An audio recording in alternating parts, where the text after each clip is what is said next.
Welcome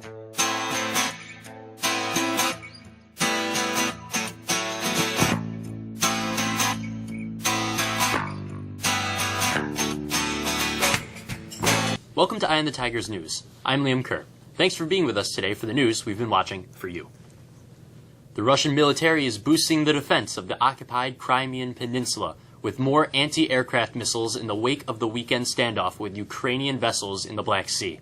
The Interfax news agency on Wednesday reported that Russia will add one S-400 anti-aircraft missile system to the 3 already deployed in the peninsula.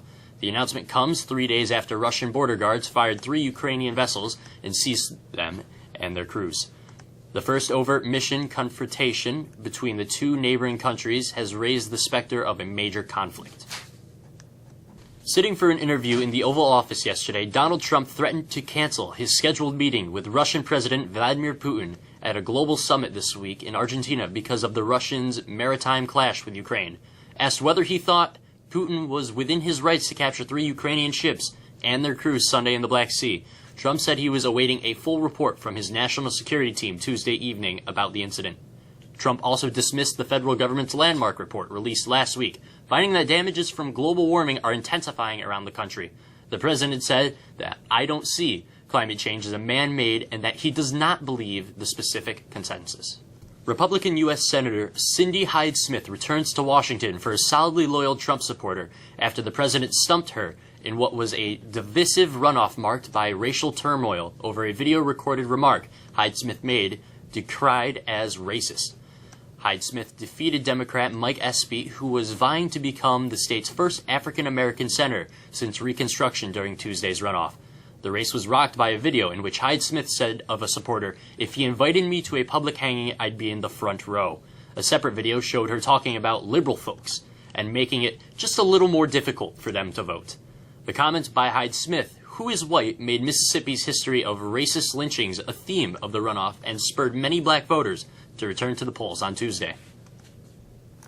President Donald Trump's administration on Tuesday said it would appeal to a judge's order barring it from enforcing a ban on asylum for any immigrants who illegally crossed the U.S.-Mexico border, after the president's attack on the judge prompted an extraordinary rebuke from the nation's Chief Justice.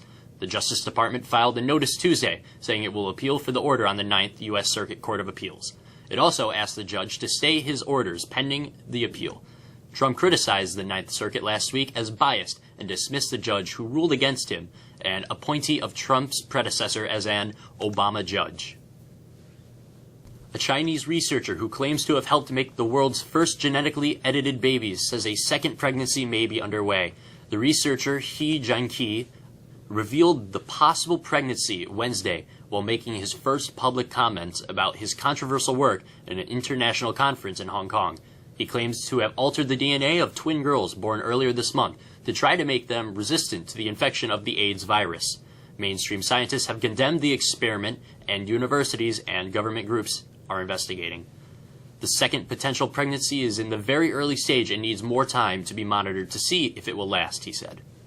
Steven Hillenburg, who used his dual loves of drawing and marine biology to spawn the absurd undersea world of SpongeBob SquarePants, has died, Nickelodeon announced Tuesday. Hillenburg died Monday of Lou Gehrig's disease, also known as ALS. The cable network said in a statement he was 57. Hillenburg conceived, wrote, produced, and directed the animated series that began in 1999 and bloomed into hundreds of episodes, movies, and a Broadway show. Some steady wet snow made for a slow commute this morning. What's the rest of the week hold? Here's Michaela with the forecast.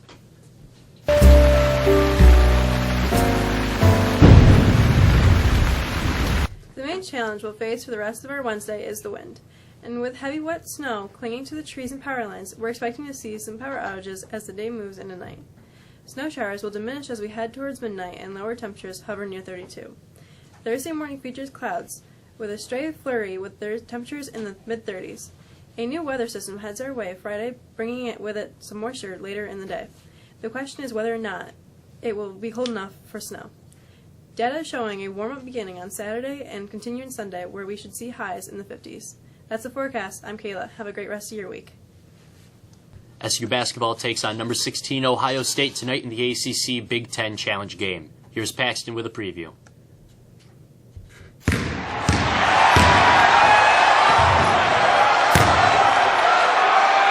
Syracuse Orange will face an early season challenge when it travels to Ohio State tonight. The 3-2 Orange will most likely be without starting center Pascal Chukwu, who's nursing a strained groin muscle. The Orange enters the game in need of a win, especially one away from home. The Syracuse last non-conference game outside of the Carrier Dome. The Orange has already suffered neutral court losses to Oregon and Connecticut at Madison Square Garden. Ohio State is off to a 6-0 start, including road wins at Cincinnati and Creighton. This is the first meeting between the two schools since Ohio State beat Syracuse 77-70 in the NCAA Tournament's East Region Final in 2012. Wednesday's game is scheduled to start 7:15 p.m. on ESPN2. Oklahoma is on the doorstep of college football playoff. The Sooners were number 5 in the pivotal second-to-last college football playoff rankings, released Tuesday night, ahead of Ohio State heading to championship weekend when the Final Four will be set. The biggest question facing the selection committee this week was how much to value Ohio State's 62-39 blowout of the Michigan on Saturday. The answer, the Buckies moved up 4 spots but were still stuck behind the Sooners. The final decision will be made Sunday.